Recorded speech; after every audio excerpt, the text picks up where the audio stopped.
UCF Diocese of India.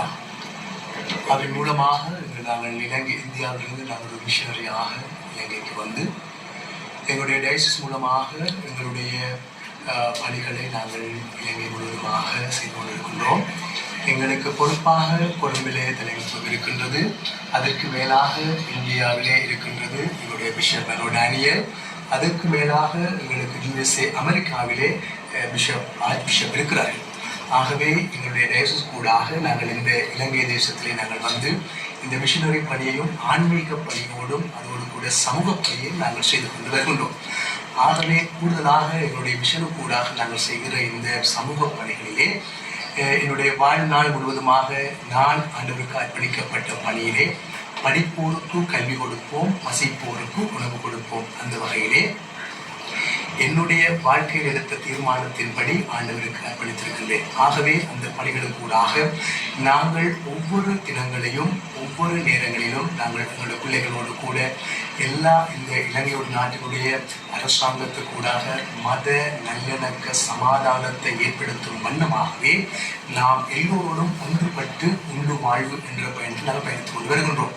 ஆகவே கடந்த வருஷம் இந்த கிறிஸ்துமஸ் அன்றும் ஒளிவிழா அன்றும் எங்களுடைய மிஷனுக்கூடாக இருக்கின்ற வறிய மாணவர்களின் திறமை கண்டு பெருமை கொள்வோம் என்கிற அமைப்பாக எங்களுடைய பிள்ளைகளுக்காக நாங்கள் உள்ளவரிடமிருந்து இல்லாதவர்களுக்கு நாங்கள் பெற்றுக் கொடுப்போம். அந்நிய தேசாவை போன்ற உள்ளத்தோடு கூட அந்த அன்பின் பணியை நாங்கள் செய்து கொண்டிருக்கின்றோம். ஆகவே அதற்காக என்னோடு பயணத்தோடு தம்பி சொன்னார், ஃபாதர் நீங்கள் நெல்லியடிக்கு வாருங்கோ, என்னோடு கடைக்காரர் ஃப்ரெண்ட்ஸ் ஆகிருக்கலாம், வாங்கோ ஃபாதர், நாங்கள் அவையிட்ட நிதி பங்களிப்பு எடுத்து நாங்கள் இந்த பிள்ளைகளுக்கு கொடுப்போம் என்று என்னை அழைத்து கொண்டு போனார். ஆகவே நான் போய் ஒவ்வொரு கடைகளில் நாங்கள் சந்தித்த போது ஒரு சிலரை முன்பதாகவே வேலை தம்பி இருப்பார்கள், உள்ளுக்குள்ளே முதலாளி இருப்பார்கள், முதலாளி இருந்து கொண்டு முதலாளி இல்லை என்று சொல்லுவார்கள். ஆகவே என்னோடு வந்த தம்பி அவரோடு கூட சில முரண்பட்டார்கள். அதற்கு பிற்பாடு இன்னொரு தம்பி கடலில் இருந்து கொண்டு அவரும் கதைச்ச கடையில் எங்களுக்கு முரண்பாடாக இருந்தது. அதற்கு பிற்பாடாக தொடர்ந்ததாக ஒரு சிலர் எங்களுக்கு கொடுத்து விட்டு அமைதியாக இருக்கின்றார்கள். அவர்களுக்கு நாங்கள் கேட்கிறவர்களுக்கு நாங்கள் பயிற்சி கடிதத்தை கொடுக்கின்றோம், இல்லை அவர்களுக்கு வேண்டாம் என்றாக நாங்கள் கொடுக்காமல் போகின்றோம்.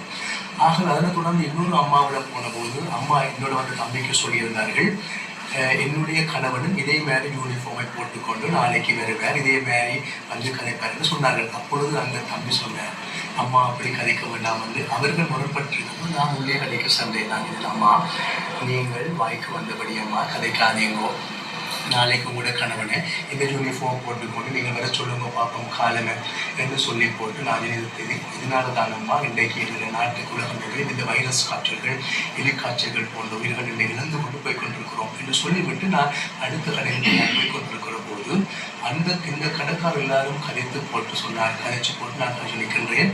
அப்பொழுது கடைக்காரர்கள் அந்த சங்கத்தினரெல்லாம் வந்து சொன்னார்கள், என்னை பிடித்து இதிலே கழுத்திலே பிடித்து இந்த குளரை கழட்டி கையில் இருந்த பையில பறிச்சு, நீ கள்ளன், 2 பேரும் கள்ளர், அதில் வந்து நீங்கள் குடிச்சு போட்டு நிற்கிறீர்கள், யாரடா குடிச்சு போட்டு நிற்கிறீர்கள் என்று தாறுமாற எங்களை கேட்டார்கள். நாங்கள் ஆண்டவரின் அன்பை சிலுவையை சுமந்து நாங்கள் சிலுவையை பார்த்தோம். ஆகவே அந்த இடத்திலே ஆண்டவர் பொறுமையாக இருந்தார். ஆண்டவரை சிலுவையில் அறிந்து கொண்டு ஒரு அமைதியாக இருக்கிறார்கள். சொல்றார், பிதாவே இவர்கள் அறியாமல் செய்தார்கள், இவர்களை மன்னியும் என்று சொன்னார். ஆகவே நான் அந்த இதுக்குள்ள அவர்கள் விடவில்லை. அவன் கள்ளன் சொல்லி போலீஸ் கடைக்கு நான் சொன்னேன், இப்போ எங்களுக்கு இந்த சம்பவம் நடந்து சொன்னேன், நீங்கள் பக்கத்தில் தானே போலீஸ் இருக்கின்றது, நீங்கள் போலீஸாரை கூப்பிடுங்கள். நான் சொல்வதில்லை. போலீஸார்கள் வந்தார்கள். போலீஸிலே வாகனத்தை ஏற்றி கொண்டு போனார்கள். அங்கே போலீஸ் ஸ்டேஷனிலே வைத்து எங்களை விசாரணை செய்து எங்கள் டாக்குமெண்ட் ஆவணங்களை பார்த்து கடைக்காரர்களை கூப்பிட்டு கதைச்சு இதெல்லாம் பதிவு செய்யப்பட்டதுதான் என்று சொல்லி கதைச்சு சமாதான முறையில் எங்களை போலீஸிலிருந்து அமைத்து விட்டார்கள். ஆகவே அனுப்பிவிட்ட பிற்பாடு அந்த கடைக்காரர்களும் அந்த போலீஸ் என்பதாகவே அமைதியாக நாங்கள் வந்துவிட்டோம். அதுக்கு பிற்பாடு 2வது 3வது நாளுக்கு பிறகு இன்னொருவர் கோல் பண்ணிட்டு இருக்கிறார், நீங்கள் சிறையில் இருக்கிறீங்களோடு கேட்டேன். நான் சிறையில் நான் கூட கதைக்க மாட்டேனே, நான் சிறையில் இல்லை. உங்களைத்தானே அந்த நெல்லியடியிலே அனுராவின் பெயரை சொல்லி நீங்கள் நிதி சேகரித்தது என்று சொல்லியிருக்கிறார்கள், மட்டைக்கு பிடித்தது என்று சொல்லியிருக்கிறார்கள், கைது செய்யப்பட்டு வாகனத்திலே போலீஸ் ஏற்றி கொண்டு போயிருக்கிறார்கள் சொல்லப்பட்டது. அப்பொழுதுதான் நான் அந்த வந்த சடனை நான் ஃபேஸ்புக் மூலம் நான் பார்த்து கொண்டிருக்கும் போது எனக்கு மனம் உடைந்து போனது, எனக்கு வேதனை ஏற்பட்டது. ஏனென்றால் நான் அங்கே போய் கடையை உடைத்து களவெடுத்து கையுமையுமா பிடித்து என்னை வளைத்து என்று சொல்கிற போது அதுதான் மிகவும் ஒரு மனதுக்கு வேதனையாக இருக்கின்றது. நான் இருப்பதை விட நான் செத்து போகலாமே என்ற ஒரு மன உளைச்சலுக்குள் இருக்கின்றது. ஏன்னா நான் இந்த மக்களுக்காக ஏன் நான் கையேந்த வேண்டும்? மற்ற மதகுருமார்கள் போல அமைதியாகவே மத தலங்களிலேயும் மத ஸ்தலங்களுக்குள்ளே இருந்து அவர்கள் தாங்களும் தங்களோட பாடமாக வாழலாம். என்னாலே அப்படி வாழ முடியும். ஆகவே நானே மற்றவர்களுக்காக கையேந்த வேண்டும் என்னோட கேள்வி எனக்குள்ளே வந்த பொழுது நான் உயிரை மாற்கலாமே, நான் செத்து போகலாமே, நான் இந்த வெள்ளத்துக்கு கண்டு நிறைவேல் அடைந்தேன் என்ற பொழுதும் எனக்கு சொன்னார்கள், எல்லாம் ஃபாதர் இயேசுவுக்கு வராத சோதனையா, இயேசுக்கு வராத நிந்தனையா, அவமானமா, வழி சொல்ல பரவாயில்லை ஃபாதர். இன்றைக்கு அனுரகுமார திருநாயக்கர்கள் மட்டுமல்ல, இந்த நாட்டினுடைய இலங்கை ஜனாதிபதி கோட்டபாய ராஜபக்சாவாக இருக்கலாம், மஹிந்த ராஜபக்சா இருக்கலாம், மைத்திரிபால இருக்கலாம், எந்த ஜனாதிபதி வந்தாலும் என்னை அவர்களுக்கு அரசாங்கம் அழைக்கிற பொழுது நான் போய் ஆசை வைத்திருக்கின்றேன். நான் இந்த அரசியலையோ அரசியல்வாதிகளையோ இந்த இருக்கிற ஜனாதிபதியோ நான் நீட்டி அந்த பேர் சொல்லி நான் இந்த கிறிஸ்துமஸுக்கும் ஒளிவிழாவுக்கும் நான் சமைக்க தேவையில்லை. கிறிஸ்துமஸும் ஒளிவிழாவும் எங்களுடைய ஆண்டவர் இயேசுக்கு தான் நாம் கொண்டாடுகின்றோம். ஆகவே ஆண்டவர் இயேசுவை நான் அந்த இடத்திலே சொன்னேன், என்னோட பிள்ளைகள் கஷ்டப்படுகிறார்கள், இதைத்தான் நான் சொல்லியிருக்கின்றேன். அதற்கு பிற்பாடு அந்த மீடியாவை நான் பார்த்த பொழுது, அந்த ஊடகத்தில் மட்டும் ஒவ்வொரு மீடியாக்களையும் பார்க்கிற பொழுது என்னை உலக்கி சமூகத்திலே பொறுப்பெற்ற ஊடகங்களாக இருக்கிறீர்களே, நீங்கள் போதும் பொழுது என்னை ஒரு வார்த்தை கேட்டிருக்கலாம், இல்லை என்றால் நெல்லியடி போலீஸ் அதை விசாரித்து என்ன நடந்தது சொல்லி கேட்டு அந்த பதிவை நீங்கள் பதிவிட வேண்டும். ஆகவே நீங்கள் இதனை தெரிவு செய்யாமல் இந்த இடத்திலே நீங்கள் கண்டபடி நீங்கள் போகும் பொழுது ஊடகங்கள் அப்படியாக பொறுப்பில் செயல்படக்கூடாது. நீங்க பிடிபட்டது எத்தனாம் தேதி? பிடிப்பட்டது 7ஆம் தேதி. 7ஆம் தேதினா கிறிஸ்துமஸ் நியூ இயர் எல்லாம் முடிஞ்ச பிறகு நீங்க எப்படி கிறிஸ்துமஸ் நியூ இயருக்கு காசு சேர்த்துன்னு சொல்லி ஜனவரி 7ஆம் தேதி நீங்க இப்படி ஒரு பொங்கல் விழா இருக்குதானே, பொங்கல் நாங்கள் ஆன்மீகத்தோடு நாங்கள் இருக்கின்றோம். என்னோட ஐயர், ஆமனூர், மௌலவி எங்களை கிறிஸ்துமஸ் ப்ரோக்ராமுக்கும் எல்லா மதமும் நாங்கள் சர்வ மதமாக நாங்கள் நீங்க என்ன மிஷன், உங்களோட அமைப்பு இங்க எங்க இருக்கு, உங்களோட மிஷன் இங்க எங்க இருக்குது, உங்களை தவிர வேற யாரெல்லாம் இங்க உங்களோட மதப்பணி செய்யறீங்க? எங்களோட ஒரு மாகாணத்தில் இருக்கின்றார், 9 மாகாணத்தில் இருக்கின்றார்கள். யாழ்ப்பாணத்துல யாழ்ப்பாணத்துக்கு உங்களுடைய சென்டர் எங்க இருக்கு? திண்ணவெளி இருக்கின்றது. எவ்வளத்துல? திண்ணவெளி பால் பண்ணையிலே இருக்கின்றது சென்டர். திண்ணவெளி பால் பண்ணையிலே மகாபாம்பூஸ் அருகிலே இருக்கின்றது. நீங்கள் வந்து பார்வையிடலாம். அப்போ எங்களுடைய மிஷன் கூட 9 மாகாணத்தில் 9 பேர் இருக்கின்றார்கள். எங்களுடைய தலைமுகத்திலே பொறுப்பாக இருக்கிற ரெவரண்ட் நத்தானியே அவர் கொழும்பில் இருக்கின்றார். என்னுடைய கருத்து இருக்கின்ற அடையாளங்கள் நாங்கள் அடையாளங்களை பாதிக்கின்றோம். காரணம் என்னவென்றால் நாங்கள் சமூகத்தோடு சமூக இன தலைவர்களோடு நாங்கள் வேலை செய்து கொண்டிருக்கின்றோம். எங்கள் நாங்கள் சமூக இனத்தலைவர் நாங்கள் வேலை செய்கிற பொழுது எங்களுக்கு சம்பந்தம் தான் ஒவ்வொரு நிறுவனங்களும் எங்களுக்கு அடையாளம் தாரார்கள். நீங்கள் உங்களை உங்களோட மனித உரிமை செயற்பாட்டாளர்னு சொல்லி பல இடங்கள்ல சொல்லி இருக்கிறீங்க, அப்படிதான் உங்களை அடையாளப்படுத்துறீங்க. நீங்க எந்த எந்த இதுல வந்து நீங்க எந்த ப்ரொஜெக்ட்ல இருக்கிறீங்க? மனித உரிமை செயற்பாடு international human rights global mission. யார் உங்களுக்கு அந்த அத்தாரிட்டி தந்தது? எங்களுடைய கொழும்பில் இருக்கிறது. யாருடைய ரெக்கக்னைஸ்? எங்களுடைய international human rights global mission. நான் கழுத்திலே போட்டிருக்கிறேன். அந்த பட்டியல் ஊடகம் ஐடியில் தரப்பட்டிருக்கிறது, அதனுடைய ஆதரவு தரப்பட்டிருக்கிறது, லோக்கல் ஆவணங்கள் இருக்கிறது. நீங்கள் இதிலே நீங்கள் ஒரு பணிப்பாளராக இருந்து இந்த பிள்ளைகளுக்கு நான் உரிமைகளை பெற்றுக் கொடுக்கிறேன். இந்த கல்வி கஷ்டப்படுற உரிமையை பெற்றுக் கொடுங்கள். இன்றைக்கு எத்தனை பிள்ளைகள் பாடசாலைக்கு சேர்க்க வேண்டும், ஸ்கூல் அட்மிஷன் வேணும், பர்த் சர்டிஃபிகேட் இல்லை, பிள்ளைகள் ஃபோனில் பார்க்க வேண்டும், ஃபோனில் சேர்க்க வேண்டும் என்று எங்களுக்கு வருகின்றார்கள். ஆகவே எங்களுக்கு உரிமையை பெற்றுக் கொடுப்போம், படிப்போடு கல்வியை பெற்றுக் கொடுப்போம், உணவை பெற்றுக் கொடுப்போம். அந்த செயற்பாடுகளுக்கு இந்த அடையாளமே தவிர இந்த அடையாளத்தை வைத்து நாங்கள் இந்த வாழ வேண்டிய அவசியம் இல்லை. நீங்கள் ஊடகம் சார்ந்த ஒரு இதுல இருக்கிறதாகவும் நாங்கள் நீங்க எந்த ஆஷா மீடியா கொழும்பில் இருக்கிறது, கொழும்பில் இருக்கிறது, ஆஷா மீடியா கொழும்பில் இருக்கிறது, பத்திரிகை நியூஸ் எல்லாம் இருக்கிறது. ஊடக அடையாள அட்டை ஒன்று காட்டியிருக்கிறீங்க, அது யார் அவர்களுக்கு வழங்கப்பட்டிருக்கிறது? யாருக்கு கொடுத்தது? எங்களுடைய ஊடகம் வந்து கொழும்பில் இருக்கிறது. இந்த குழுவில் இருந்து கொண்டு எங்களுக்கு தந்திருக்கிறார்கள். எங்களுடைய செயல்பாடை பார்த்து கொண்டிருக்கிறார். அவர்கள் மூலமாக நாங்கள் யாழ்ப்பாணத்தை அத்தனை பிள்ளைகளையும் கூப்பிட்டு அதை கலாட்டி காட்டுறீங்களா?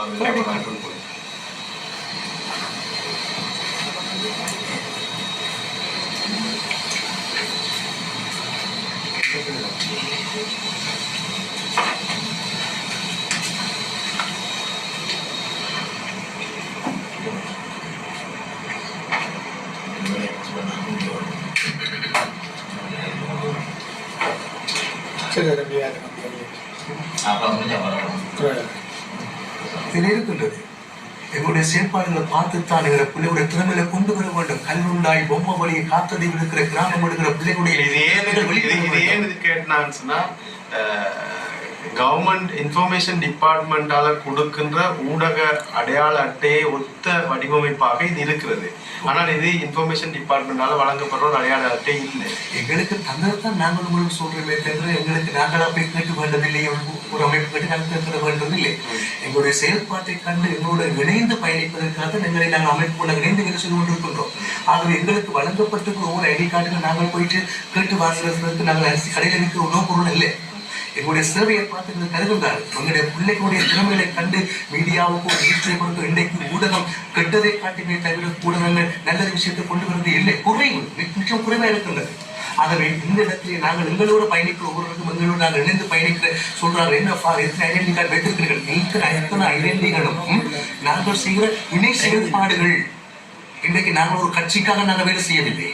நான் ஒரு அமைப்புக்காக வேலை செய்யவில்லை. அரசாங்க ஒரு டிபார்ட்மெண்ட் நாங்கள் வேலை செய்யவில்லை. நாங்கள் செய்கின்றோம் மனிதனுக்கு. நாங்கள் செய்கின்றோம் மனிதனுக்கு மனிதனாற்றும் கடமையை தவிர வேறு ஒன்றும் இல்லை. மனித நேயம் தான் எங்களுக்கு தேவை. ஆக இதுக்காகத்தான் இன்றைக்கு எத்தனை உயிர்களை நாங்கள் இழந்திருக்கின்றோம். இன்றைக்கு நாட்டுக்காக நாட்டுடைய தேசத்துக்காக இழந்த ஒவ்வொரு உயிரும் மனிதன் வாழ வேண்டும், மனிதனுக்குள் இருக்கிற உயிர்கள் வாழ வேண்டும் என்பதற்காகத்தான் எங்களுடைய தேசத்தில் பெற்ற ஒவ்வொரு யுத்தத்திலும் இழந்த ஒவ்வொரு உயிருடைய பெருமதி இருக்கின்றது. அது ஒரு உயிருக்கு நாங்கள் உதவ முடியுமே தவிர அவன் சிங்களவனா முஸ்லீமா தமிழனா பௌத்தமங்களுக்கு தேவையில்லை. எங்களோடு யார் ஒத்துழைத்து எங்களோடு இருக்கிறார்களோ, யார் எங்களோடு ஒத்துழைத்து போகிறார்களோ நாங்கள் அவரோடு இணைந்து பயணிக்கத்தான் நாங்கள் விரும்புகின்றோம். வைத்தியர் ராமநாதன் அர்ச்சனாவுக்கும் உங்களுக்கும் என்ன பிரச்சனை? வைத்தியர் ராமநாதன் அவர்களுக்கும் என்ன பிரச்சனை சொன்னால், அந்த டாக்டர் ரஹீவன் சாருங்கட்சியிடம் பெற்ற அந்த சமூகத்திலே நான் போயிருந்தேன். நான் போகும் பொழுது அங்கே நீங்களும் முடிவெடுத்து நீங்கள் வந்திருந்தீர்கள். வந்திருக்கும் பொழுது அவர்கள் ஒரு பிரச்சனையாக அந்த வந்திருந்த அந்த சீட்டில் யார் இருப்பதுன்னு சொல்லி ஒரு கேள்வி கொண்டு வந்தது. அப்பொழுது நான் அந்த உள்ளுக்குள்ளே நான் இருந்து ரயில் டாக்டரோடு கதைத்திருந்தேன். கதைத்த போது அந்த டாக்டர் ரயில் டாக்டர் கதைத்த போது அவர் வந்தார். வரும்பொழுது அங்கே ஒரு பாய்த்தக்கங்கள் வந்து அடிப்பாடு சண்டையிலே விழுந்துடும் என்றுதான் நான் போய் இருந்தேன். இருக்கும் பொழுது நான் சொன்னேன், டாக்டர் வாக்குவாதம் சண்டைகள் வேண்டாம், எல்லாவற்றுக்கும் நாங்கள் ஒரு முறை ஒன்று இருக்கிறது. நீங்கள் ஒரு டாக்டர், நீங்கள் ஒரு எம்எஸ் இல்லையா, நீங்கள் ஒரு உயர்ந்த அதிகாரி. நான் சொன்னேன் எல்லாம் சொல்ல பிற்பாடு அதுக்கு பிறகும் யாழ்ப்பாண ஹாஸ்பிட்டலில் நின்று டாக்டர் சத்தியமூர்த்தி ஐயாவோட வாசலே நின்று கொஞ்சம் அதிலே பிரச்சனைகள் போய் கொண்டிருந்தது. நான் டாக்டர் சத்தியமூர்த்தி ஐயாவை தான் சந்திக்க போனேன்.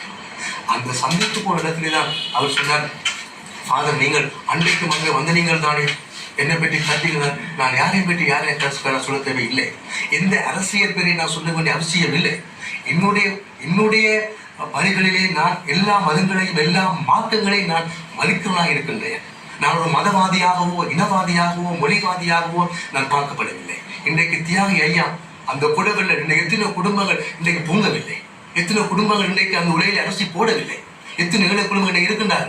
அந்த ஐயா பெட்டி இந்த வந்த செய்திகள் இன்றைக்கு எத்தனை ஊடகத்துக்கூட அந்த வந்த செய்திகள் இன்றைக்கு எத்தனை மக்கள் இன்றைக்கு கண்ணு இருக்கின்றார்கள். காலையில் என்னுடைய இருக்கிறார்கள், ஃபாதர் எங்களுக்கு பிள்ளைகளுக்கு பொங்கல் இல்லை, பொங்கல் தான் புக்கல் தான் பிள்ளைகளுக்கு சாப்பாடு தான் உணவு கேட்கிறார்கள். நான் என்னுடைய பேஸ்புக்கில் பதிவிட்டு இருக்கின்றேன். இந்த ஊடகங்களிலிருந்து கேள்விப்பட்டு கேட்கிறவர்கள், ஃபாதர் இந்த பிள்ளைகளை கூப்பிடுங்க ஃபாதர், ஏன் ஃபாதர் நீங்கள் கைகளிலே கடையிலே கையேந்துகிறீர்கள், ஏன் பிச்சை எடுக்கிறீங்க ஃபாதர், நாங்கள் உங்களுக்கு தாரம் ஊடகவியாளர்களோ ஊடகத்திலே போட்டோ வந்து கேட்கவில்லையே. இதை பற்றி கதைக்கிறவர்கள், ஃபாதர் நீங்க பிச்சை எடுக்க வேண்டாம் ஃபாதர், உங்களிடத்தை வார பிள்ளைகளை கூப்பிடுங்க ஃபாதர், நாங்களும் கூட தாரம் என்று சொல்லவில்லையே. இன்றைக்கும் நான் சாரத்தில் ரெடியாக இருக்கின்றேன். இன்றைக்கு நான் இந்த உடுப்பை நான் கிழித்து எறியிருக்கின்றேன். இன்றைக்கும் இலங்கை நாட்டுக்கு மிஷினரிகள் வந்து தங்கள் உயிரை கொளுத்தி எரித்தார்கள். மிஷினரிகளை கொளுத்தி எரித்தார்கள். அவர்கள் ஏசி காரிலும் ஏசி பங்களாவிலும் கட்டத்தில் மாறவில்லை. அவருடைய கார்களை கொளுத்தி அவர்கள் மிஷினரி எரித்துக் கொண்டார்கள். அந்த மிஷினரியின் பாடம் என்ன? இந்த நாட்டுடைய எந்த உயிரும் இலவச கல்வியை பெற வேண்டும், இலவச உணவுகளை பெற வேண்டும். இன்னைக்கு எத்தனை ஹாஸ்பிட்டல் எத்தனை ஸ்கூல்கள் மிஷினரிகளால் கட்டப்பட்ட மிஷினரிகள். ஆகவே இதற்காக நாங்கள் இன்றைக்கு நாங்கள் மறி காயத்தமாக இருக்கின்றோம். நாங்களும் ஏசி கார்களை என்னுடைய பேரில கொழும்புல வீடு இஞ்ச வீடு, கொழும்புல சொத்து இஞ்ச சொத்து, வெளிநாடு சொத்து இருக்குமா இருந்தால் அந்த சொத்தை என் நிலையில் இருந்து பரிசு நிலை கொடுக்க நான் தயாராக இருக்கின்றேன். பிளீஸ் இல்லைங்களா, இதை பார்த்து கொண்டிருக்கிற இப்ப இருக்கிற அரசாங்கத்தில் இருக்கிற ஜனாதிபதி அனுர திசகுமாரன் சொல்லுகின்றேன், நீங்களும் என்னை பிளீன் பண்ணலாம்.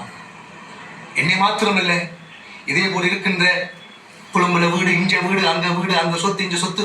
என்னுடைய பேரிலே கோடிக்கணக்கான சொத்து இருந்தால் என்னை நீங்கள் பறிவு செய்யுங்கள். நான் ஓடுகிறது ஒரு ஓட்ட சைக்கிள். எனக்கு பூம்புகாரிலே அரச காணிக்குள்ளே தான் ஒரு அம்மா தான் காணியே தந்து, இன்னொரு அம்மா தான் எனக்கு வீடு கட்டி தந்து, மிஷினை தந்து நாங்கள் பூம்புகாரிலே வாழ்ந்தோம். 10-12 வருஷங்களாக நாங்கள் மிஷினரியா வாழ்ந்தோம். என்னை அடித்து பூம்புகாரிலே கொண்டார்கள்.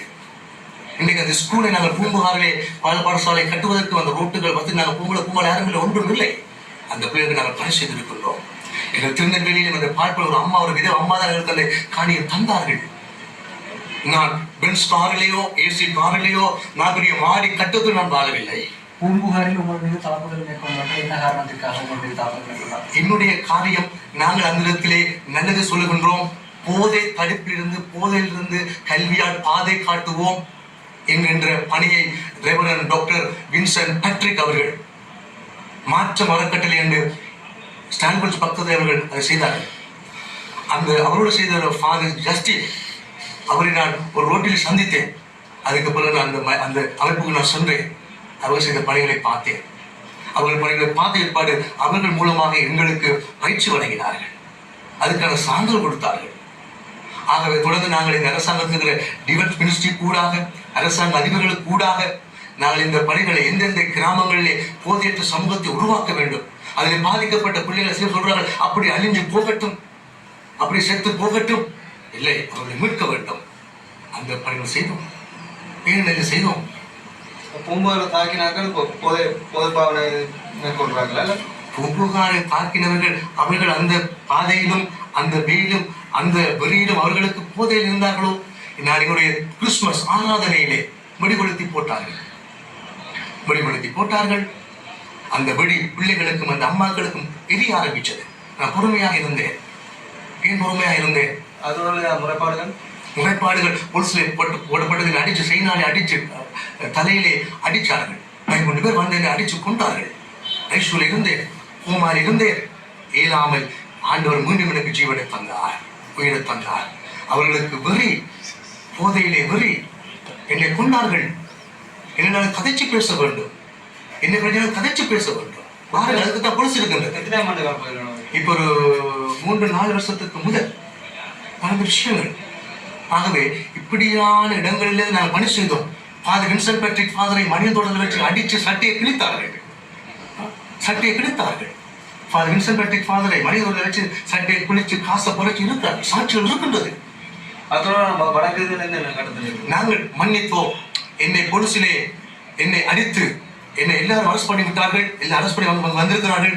நாங்கள் அடித்ததுக்குள்ளதான் எல்லாரும் காசை சேர்த்து வந்து ஃபாதர் கொடுக்க சொன்னார்கள். நான் சொன்னேன், காசும் வேண்டாம், ஒன்றும் வேண்டாம்.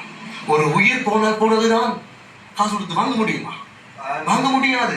போதைக்கு எதிரான ஒரு செயற்பாடு நீங்கள் முன்னெடுக்கும் பொழுது வந்து உங்கள் மீது தாக்குதல் மேற்கொண்டிருக்கிறார்கள். அவர்கள் வந்து நீங்கள் மன்னித்து சமூகத்தில் மீண்டும் ஒரு போதை வியாபாரங்கள் மேற்கொள்வது சத்தியம் அமையாது. இல்ல நாங்கள் எனக்கு அதிக சம்பவத்துல தான் நான் நன்றி கொடுத்தே தவிர சம்பவம் வந்து போதைப் பொருளுக்கான எதிரான ஒரு செயற்பாடுகள் நீங்க முன்னெடுக்கிற காரணத்தான் உங்களுக்கு அளித்தன்னு சொல்லி சொல்றீங்க. அப்படி இருக்க வந்து உங்களுக்கு வந்து தாக்குதல் மேற்கொண்டவர்கள் வந்து போதைப் பொருளை வந்து வியாபாரம் செய்கிறவர்களாக தான் இருப்பார்கள். இல்ல அவர்கள் வியாபாரமா இருக்கிறார்கள், சரியா? ஆனாலும் கூட அவர்கள் எங்களை வந்து தாக்கம் பண்ணும் போது அவர்கள் யோசிக்கவில்லை. அவர்களே யோசிக்கவில்லை என்று சொன்னால் யார் ஒரு சொல்லப்பட்ட கருத்துக்களை வச்சு என்மேல் முரண்பாடுகள் இருக்கின்றன இல்லையா? இன்றைக்கு இயேசு கிறிஸ்துவ 2 கூட்டம் இருந்தது. ஒன்று ஏற்றுக்கொண்ட கூட்டம் இருந்தது, ஒன்று சிறுவர் அரைஞ்ச கூட்டம் இருக்கின்றது. அதுக்காக நாங்கள் என்ன செய்கின்றோம்? இல்லை, உங்களுக்கு ஒரு அறிவு இருக்கிறது, ஞானம் இருக்கிறது, பிரச்சனையா? வாருங்கள் கதைப்போம். புலிஸ் இருக்கின்றது, சட்டம் இருக்கின்றது, பிரச்சனை கதைப்போம். தவறான விதத்தோடு மனுஷன் நாங்கள் தவறுபடுத்த முடியாது, குற்றம் சாட்ட முடியாது. நீங்க உதவி செய்யற அந்த காரணத்திற்காக நிறைய பேர் நிதி சேகரிப்பு மேற்கொள்றீங்கன்னு நீங்களே சொல்றீங்க. ஏற்கனவே உங்களை சொல்லப்பட்டா நீங்களே அதை ஒத்துக்கொள்றீங்க, நிதி சேகரிக்கிறீங்க. நீங்கள் வந்து இந்த நிதி சேகரிப்பில் ஈடுபடுகின்ற பொழுது பங்களிப்பு செய்தவர்களுக்கான அந்த அவர்கள் தொடர்பான பொறுப்பு பொருள் எப்படி மேற்கொள்றீங்க? நீங்க எவ்வளவு செலவழிக்கிறீங்க கணக்குகள் தான் காட்டப்படுதா இல்லாட்டிக்கு?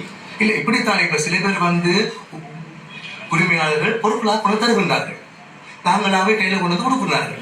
நான் கூடுதலாக என்னுடைய பணியில சொல்லுகின்றது, நீங்களாக வந்து உங்களுடைய கைகளாலே கொண்டு வந்து கொடுங்கள்.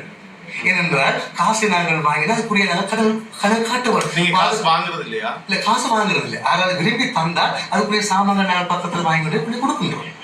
எங்களுக்கு நாங்கள் புக் பண்ணி வச்சிருக்கின்றோம், அதில் பதிஞ்சு வச்சிருக்கின்றோம். அப்படி ஒரு சின்ன இதுகள் தரும் பொழுது நாங்கள் சேர்த்து தான் வாங்க முடியும். பெருசாக தரும் பொழுது நீங்கள் வாங்குவோம். ஏனென்றால் இப்படியாக பல இன்னும் எங்களுக்கு முன்பாக நடைபெற்ற பிரச்சனைகளுக்கு அனுபவமாக இருக்கின்றது. அதனால நாங்கள் ஒவ்வொருடைய சொல்ல நீங்கள் வார நீங்கள் உங்களுடைய பொருளை கொண்டு வாங்க. நீங்க இப்ப என்ன எதிர்பார்க்குறீங்க இந்த ஊடக சந்திப்பு மூலமா? இப்படித்தான் நான் ஒரு சமயம் என்ன சொல்லணும்னு சொன்னால் எங்களுடைய பணியை விசாரிக்க வேண்டும், எங்களை கேட்க வேண்டும். கேட்டு போட்டு எங்களை இன்றைக்கு கூட நாளைக்கு தைப்பொங்கல் விழாவை கூட முன்னிட்டு ஒரு கடைக்காரராய் சொல்லியிருக்கிறேன். அதை நாங்கள் சாப்பாடு கொண்டு வரோம், பிள்ளைகள் பேக் கொண்டு வரோம், சப்பாத்து கொண்டு வரோம், சந்தோஷம் கொண்டு வந்து கொடுங்கள். சில இடங்களில் போனால் காசு தான் கொடுப்பாங்க, கிளாஸ் தான் கேட்பாரு. எங்களோட விஷயம் அப்படி இல்லை, நீங்கள் உங்களோட கையால் கொண்டு வந்து உங்களை கையில் கொடுங்க. என்ன முறையில் வந்து நீங்கள் அந்த பயனாளிகளை தெரிவு செய்கிறீங்களா? எங்களுடைய இருக்கிற அந்த பிள்ளைகள் பயனாளிகள் ஒவ்வொரு கிராமங்களிலும் இருக்கிறார்கள். நாங்கள் இருக்கிற மிஷனை சுற்றிய பிள்ளைகள் இருக்கிறார்கள்.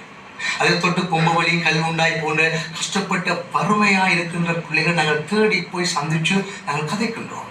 டீச்சர் நாங்கள் கோல் பண்ணுறார்கள். அங்கே நாங்கள் 30 பிள்ளைகள் ஒரு வில்லேஜில் கஷ்டப்பட்டு இருக்கிற வறுமை இருக்கிற 30 பிள்ளைகளையும் அங்கே பொறுப்பாக அந்த வில்லேஜில் இருக்கின்ற படித்த ஆசிரியர்களை கொண்டு நாங்கள் படிப்பிக்கின்றோம். அந்த கிராமத்திலே இப்போ பொம்மை வழியிலே பார்ப்போமா இருந்தால் பொம்மை வழியிலே ஒரு டீச்சரை நாங்கள் போடுகின்றோம். தனி டீச்சர்ஸை போட்டு 30 பிள்ளைகளை வச்சு நாங்கள் இலவசமாக படிப்பிக்கின்றோம். இலவசமான கல்வி எல்லாமே நாங்கள் இலவசமாக கொடுக்கின்றோம். அப்போ இலவசமாக கொடுக்குற பொழுது உங்களை போல நன்கொடையாக உதவி செய்கிறார்கள். நேரத்தில் ஒரு குற்றச்சாட்டை சிவசேனா அமைப்பு ஒரு குற்றச்சாட்டை முன்வைக்கிறது, இந்த பொருட்கள் வழங்கி மத மாற்றத்தை ஊக்குவிக்கிற ஒரு செயற்பாடு இடம்பெறுவதாக குற்றச்சாட்டு இருக்கின்றது. ஆகவே என்னுடைய பணிகளிலே அப்படி ஏதாவது நடந்தால் நீங்கள் சொல்லலாம். நான் எப்பவுமே ஒரு மதவாதியாகவோ மதம் சார்ந்த விடையோ நான் முன்னெடுப்பவன் அல்ல. இதனாலேதான் என்னை போல் இருக்கிறவர்களுக்கான மத போதர்களுக்கு ஒரு பிரச்சனை என்னவென்றால், இவர் எல்லாரோடையும் அன்பா இருக்கிறாரு, எல்லா மக்களும் எல்லா நிகழ்விலையும். இப்ப எங்களுடைய மிஷன்ல கிறிஸ்துமஸ் விழா நடக்குமா இருந்தால் கிறிஸ்துமஸ் வந்து ஒரு கிறிஸ்தவ நிகழ்வு தானே. அதிலே இந்து பிள்ளைகள், முஸ்லீம் பிள்ளைகள், நாவுக்கு சிங்கள பிள்ளைகள், சிங்கள எல்லாரும் வந்து அவர்கள் சிங்கள பாட்டும் பாடுகிறார்கள், தமிழ் பாட்டுகளும் ஆடுகிறார்கள். எல்லாமே நான் வந்து நான் இல்லை இது கிறிஸ்துமஸ் தான், நீங்கள் வேத பாட்டு தான் பாட வேணும், வேத எனக்கு அந்த ரைட்ஸ் இல்லை, எனக்கு இல்லை. எனக்கு விருப்பம் அந்த பிள்ளை எந்த இடத்துல எந்த மகிழ்ச்சி செய்யப்படும் அதில் நாங்கள் மகிழ்ச்சி கொடுக்கணும்.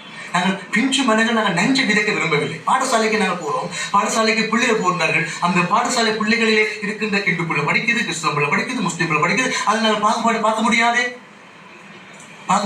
முடியாதே. எந்த எஃபிலுமே பார்க்க முடியும். சாட்சிதான் சொல்லுவார்கள், நான் என்னோட பயணிக்கிறவர்கள், நான் எல்லாரும் நாங்கள் நேசிக்கின்றோம். இதைத்தான் நாங்கள் சொல்லுவோம்.